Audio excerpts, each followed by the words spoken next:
Эстония и Литва придерживаются разных мнений о том, как должны распределиться пакеты акций атомной электростанции Игналинна.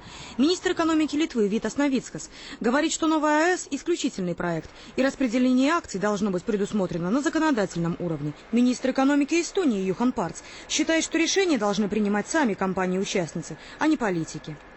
See ei ole päris mõistlik, samas tuleb mõista Leedu rahvaesindajate soovi ja saavutada siin mingisugust selgemat kindlust. Meie nägemuse järgi tuleks need lõplikult paika panna energiaettevõtete vahelistel läbirääkimistel, sest osalus tähendab ka kohustusi, mitte ainult mingisuguseid õigusi.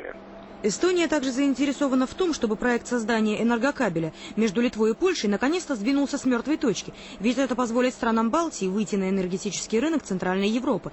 Зеленые Эстонии, в свою очередь, поддерживают создание такого кабеля, однако категорически против участия Эстонии в строительстве новой АЭС. В принципе, опасность в том, что довольно большие инвестиции будут связаны с этим проектом, и нам не хватает денег, чтобы найти разрешение для наших своих проблем.